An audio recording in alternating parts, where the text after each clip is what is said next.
Hello friends, ಈ ವಾರದ Kannada OTT releases recommendation ವಿಡಿಯೋಗೆ ನಿಮಗೆಲ್ಲ ಪ್ರೀತಿಯ ಸ್ವಾಗತ.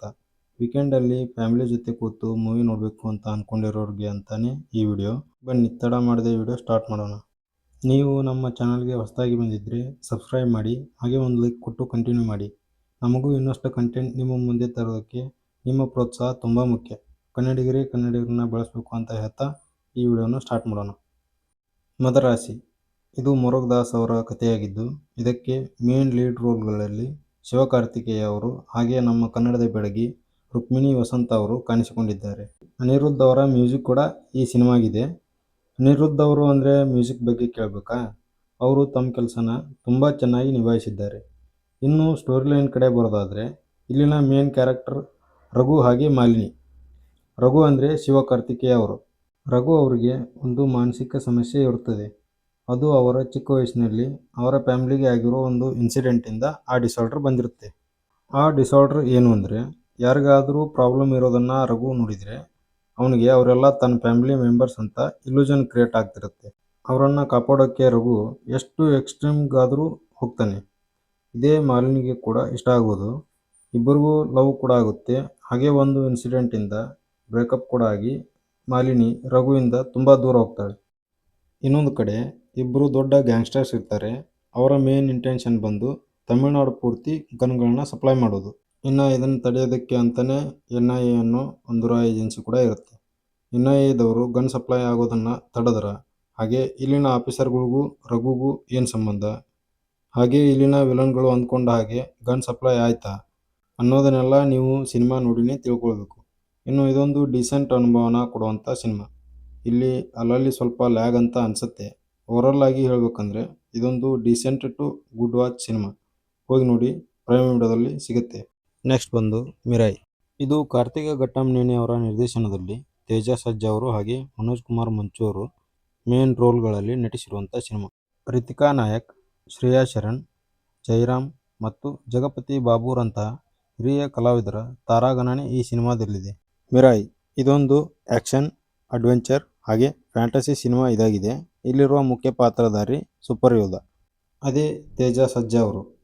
ಹಾಗೆ ಖಡಕ್ ವಿಲನ್ ಆಗಿ ತುಂಬಾ ಸ್ಟ್ರಾಂಗ್ ಆಗಿ ಮನೋಜ್ ಕುಮಾರ್ ಮಂಚು ಅವರು ಕೂಡ ತುಂಬ ಚೆನ್ನಾಗಿ ತಮ್ಮ ಪಾತ್ರವನ್ನು ನಿರ್ವಹಿಸಿದ್ದಾರೆ. ಇನ್ನು ಇಲ್ಲಿನ ವಿಜುವಲ್ಸ್ ಚೆನ್ನಾಗಿ ಮೂಡಿಬಂದಿವೆ.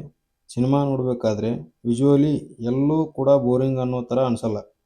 CGI ಮತ್ತು AI ಬಳಸಿ ಮಾಡಿರುವಂಥ ಸೀನ್ಗಳು ತುಂಬಾ ರಿಯಲಿಸ್ಟಿಕ್ ಅನ್ನೋವಂಥ ಭಾವನೆಯನ್ನು ತರಿಸ್ತವೆ. ಇನ್ನು ಸಂಪಾತಿ ಅನ್ನುವಂಥ ಒಂದು ಪಕ್ಷಿಯನ್ನು ಕೂಡ ಈ ಸಿನಿಮಾದಲ್ಲಿ ತೋರಿಸಿದ್ದಾರೆ. ಅದು CGI ಮತ್ತು AI ಬಳಸಿನೇ ಮಾಡಿರೋದು. ಅದು ಕೂಡ ತುಂಬ ನ್ಯಾಚುರಲ್ ಆಗಿ ಕಾಣಿಸ್ತದೆ. ನೆಕ್ಸ್ಟ್ ಹೇಳಬೇಕಂದ್ರೆ ವೈ ಬುಂಡಿಲೆ ಸಾಂಗ್ ಅಂತೂ ತುಂಬಾ ಚೆನ್ನಾಗಿದೆ. ಸಿನಿಮಾ ನೋಡಬೇಕಾದ್ರೆ ಒಂದೊಳ್ಳೆ ಫೀಲ್ ಕೊಡುತ್ತೆ. ಇನ್ಫ್ಯಾಕ್ಟ್ ಈ ಸಿನಿಮಾ ಮುಗಿದ ಮೇಲೂ ಕೂಡ ಈ ಸಾಂಗ್ ನಿಮ್ಮನ್ನು ಗುಣಗೋ ಥರ ಮಾಡುತ್ತೆ. ಇಲ್ಲಿನ ಆ್ಯಕ್ಷನ್ ಸೀನ್ಗಳನ್ನ ತುಂಬ ಚೆನ್ನಾಗಿ ಹ್ಯಾಂಡಲ್ ಮಾಡಿದ್ದಾರೆ ಅಂತ ಹೇಳ್ಬೋದು. ಹಾಗೆ ನಿರ್ದೇಶಕರ ವಿಷನ್ ಏನಿರುತ್ತೋ ಅದನ್ನು ನೀಟಾಗಿಯೇ ಆನ್ ಸ್ಕ್ರೀನ್ ಕೂಡ ತರೋದು ತುಂಬಾ ಕಷ್ಟ. ಅಂಥದ್ರಲ್ಲಿ ಇವರು ಆ್ಯಕ್ಷನ್ ಸೀನ್ಗಳನ್ನ ತುಂಬಾ ನೀಟಾಗಿ ಎಕ್ಸಿಕ್ಯೂಟ್ ಕೂಡ ಮಾಡಿದ್ದು ನನಗಂತೂ ತುಂಬ ಖುಷಿಯಾಯಿತು. ಇನ್ನು ಸ್ಟೋರಿ ಲೈನ್ ಕಡೆ ಬರೋದಾದರೆ, ಇಲ್ಲಿ ಜಗತ್ತಿನ ಅತ್ಯಂತ ಶಕ್ತಿಯುತವಾದ 9 ಗ್ರಂಥಗಳಿವೆ. ಹಾಗೆ ಅವುಗಳನ್ನು ಕಾಯೋಕ್ಕೆ ಅಂತಲೇ ಒಂದೊಂದು ಕಾವಲುಗಾರರು ಕೂಡ ಇರ್ತಾರೆ. ಅವುಗಳಿಗಿರುವ ಶಕ್ತಿಯನ್ನು ಪಡಿಬೇಕು ಅಂತ ವಿಲನ್ನ ಮೇನ್ ಇಂಟೆನ್ಷನ್ ಇರುತ್ತೆ. ಆ 9 ಗ್ರಂಥಗಳನ್ನ ಹುಡ್ಕೋಕ್ಕೆ ಶುರು ಕೂಡ ಮಾಡ್ತಾನೆ. ಇಲ್ಲಿನ ಮೇನ್ ಕ್ಯಾರೆಕ್ಟರ್ ಸೂಪರ್ ಯೋಧ ಯಾರು, ಹಾಗೆ ವಿಲನ್ಗೂ ಅವನಿಗೂ ಇರುವಂಥ ಲಿಂಕ್ ಏನು, ವಿಲನ್ಗೆ ಆ ಗ್ರಂಥಗಳು ಸಿಕ್ಕುವ ಅನ್ನೋದನ್ನೆಲ್ಲ ನೀವು ಸಿನಿಮಾ ನೋಡಿನೇ ತಿಳ್ಕೊಳ್ಬೇಕು. ಹಾಗೆ ಮಿಸ್ ಮಾಡಿದ ಪಾಯಿಂಟು ಏನು ಅಂದರೆ, ಇಲ್ಲಿ ರೀಸೆಂಟಾಗಿ ಪ್ರಯಾಗ್ರಾಜ್ನಲ್ಲಿ ನಡೆದ ಕುಂಭಮೇಳದ ಸೀನ್ಗಳು ಕೂಡ ಇವೆ. ಕ್ಲೈಮ್ಯಾಕ್ಸಲ್ಲಿ ಶ್ರೀರಾಮನ ತೋರಿಸೋದಂಥ ಒಂದು ಸೀನ್ ಕೂಡ ಇದೆ. ಅದು ಇನ್ನೂ ಸ್ವಲ್ಪ ಬೆಟರ್ ಆಗಿದ್ದರೆ ಈ ಸಿನಿಮಾದ ಇಂಪ್ಯಾಕ್ಟ್ ತುಂಬಾ ಚೆನ್ನಾಗಿರ್ತಿತ್ತು ಅಂತ ನನಗನ್ಸುತ್ತೆ. ಈ ಸಿನಿಮಾ ಸೆಪ್ಟೆಂಬರ್ 12ಕ್ಕೆ ವರ್ಲ್ಡ್ ವೈಡ್ ರಿಲೀಸ್ ಆಗಿ ತುಂಬಾ ಚೆನ್ನಾಗಿ ಬಾಕ್ಸ್ ಆಫೀಸಲ್ಲಿ ಕಲೆಕ್ಷನ್ ಮಾಡಿದೆ. ಇದು ಇವಾಗ ಅಕ್ಟೋಬರ್ 10ರಿಂದ ಜಿಯೋ ಹಾಟ್ಸ್ಟಾರ್ ಆ್ಯಪಲ್ಲಿ ಫ್ರೀಯಾಗಿ ಸ್ಟ್ರೀಮ್ ಆಗ್ತಿದೆ. ಹೋಗಿ ನೋಡಿ. ಕೊನೆಯದಾಗಿ ನಾವು ನಿಮಗೆ ರೆಕಮೆಂಡ್ ಮಾಡ್ತಿರೋ ಮೂವಿ ಹೆಸರು ಮಾದೇವ. ಇದು ನವೀನ್ ರೆಡ್ಡಿ ಅವರು ರಚಿಸಿ ಅವರ ನಿರ್ದೇಶನದಲ್ಲಿ ವಿನೋದ್ ಪ್ರಭಾಕರ್ ಮತ್ತು ಸೋನಾಲ್ ಅವರು ಲೀಡ್ ರೋಲ್ಗಳಲ್ಲಿ ಆ್ಯಕ್ಟ್ ಮಾಡಿರುವಂಥ ಸಿನಿಮಾ. ಹಾಗೆ ಶ್ರೀನಗರ ಕಿಟ್ಟಿ, ಶ್ರುತಿ ಹಾಗೂ ಅಚ್ಯುತ್ ಕುಮಾರ್ರಂಥ ಹಿರಿಯ ಕಲಾವಿದರ ತಂಡವೂ ಕೂಡ ಈ ಸಿನಿಮಾದಲ್ಲಿದೆ. ಮಹಾದೇವ ಇದು 1980ರಲ್ಲಿ ನಡೆಯುವಂಥ ಕಥೆ ಇದಾಗಿದೆ. ಇಲ್ಲಿನ ಮುಖ್ಯ ಪಾತ್ರದ ಹೆಸರು ಮಹಾದೇವ. ಅವನು ಜೈಲಲ್ಲಿ ಗಲ್ಲು ಶಿಕ್ಷೆ ಆದಂಥವ್ರನ್ನ ಗಲ್ಲಿಗೇರಿಸೋ ಕೆಲಸ ಮಾಡ್ತಿರುವಂಥ ವ್ಯಕ್ತಿ. ಹಾಗೆ ಅವನಿಗೆ ಯಾವುದೇ ಭಾವನೆ ಇರಲ್ಲ.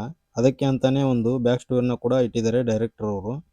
ವಿನೋದ್ ಪ್ರಭಾಕರ್ ಅವರು ಮಹಾದೇವನೇ ಅನ್ನುವಷ್ಟು ಆ ಪಾತ್ರಕ್ಕೆ ನ್ಯಾಯನ ಒದಗಿಸಿದ್ದಾರೆ. ಇಲ್ಲಿರುವ ಆದಷ್ಟು ಸೀನ್ಗಳನ್ನು 1980ರಲ್ಲಿ ಅನ್ನೋ ಥರನೇ ವಿಜುವಲಿ ಕಟ್ಟಿಕೊಟ್ಟಿದ್ದಾರೆ ಈ ಸಿನಿಮಾದ ಡೈರೆಕ್ಟರ್ ನವೀನ್ ರೆಡ್ಡಿ ಅವರು. ಶ್ರುತಿಯವರ ಪಾತ್ರ ಹಾಗೆ ಕಿಟ್ಟಿಯವರ ಪಾತ್ರನ ಚೆನ್ನಾಗಿ ಪ್ರೆಸೆಂಟ್ ಮಾಡಿದ್ದಾರೆ. ಹಾಗೆ ಮಾಲಾಶ್ರೀ ಅವರ ಒಂದು ಗೆಸ್ಟ್ ಅಪಿಯರೆನ್ಸ್ ಕೂಡ ಈ ಸಿನಿಮಾದಲ್ಲಿದೆ. ಅದು ಕೂಡ ತುಂಬ ಚೆನ್ನಾಗಿ ವರ್ಕ್ ಆಗಿದೆ. ಇನ್ನು ಈ ಸಿನಿಮಾದ ಸ್ಟೋರಿ ಲೈನ್ ಕಡೆ ಬರೋದಾದರೆ, ಮಹಾದೇವ ಆಗಲೇ ಹೇಳಿದಾಗೆ ಜೈಲಲ್ಲಿ ಗಲ್ಲು ಶಿಕ್ಷೆಯಾದವ್ರಿಗೆ ಗಲ್ಲಿಗೇರಿಸುವಂಥ ವ್ಯಕ್ತಿ. ಇವನಿಗೆ ಯಾರ ಮೇಲೂ ಯಾವುದೇ ಥರ ಭಾವನೆ ಇರಲ್ಲ. ಅವನಿಗೆ ಪಾರ್ವತಿ ಹೇಗೆ ಪರಿಚಯ ಆಗ್ತಾಳೆ, ಹಾಗೆ ಅವರಿಬ್ಬರಿಗೂ ಮುಂದೆ ಬರುವಂಥ ಚಾಲೆಂಜಸ್ ಏನು ಅನ್ನೋದನ್ನು ನೀವು ಈ ಸಿನಿಮಾ ನೋಡಿನೇ ತಿಳ್ಕೊಳ್ಬೇಕು. ಇನ್ನು ಈ ಸಿನಿಮಾ ಪ್ರೈಮ್ ವಿಡಿಯೋದಲ್ಲಿ ಸ್ಟ್ರೀಮ್ ಆಗ್ತಿದೆ, ಹೋಗಿ ನೋಡಿ ಅಂತ ಹೇಳ್ತಾ, ಈ ವಿಡಿಯೋ ನಿಮಗೆ ಇಷ್ಟ ಆಗಿದ್ದರೆ ಒಂದು ಲೈಕ್ ಮಾಡಿ, ಹಾಗೆ ಸಬ್ಸ್ಕ್ರೈಬ್ ಕೂಡ ಮಾಡಿ. ನಮಗೂ ಮುಂದೆ ಇದೇ ಥರ ಕಂಟೆಂಟ್ ನಿಮ್ಮ ಮುಂದೆ ತರೋಕ್ಕೆ ಮೋಟಿವೇಶನ್ ಸಿಕ್ಕಿದಾಗ ಆಗುತ್ತೆ ಅಂತ ಹೇಳ್ತಾ ಈ ವಿಡಿಯೋನ ಇಲ್ಲಿಗೆ ಎಂಡ್ ಮಾಡೋಣ.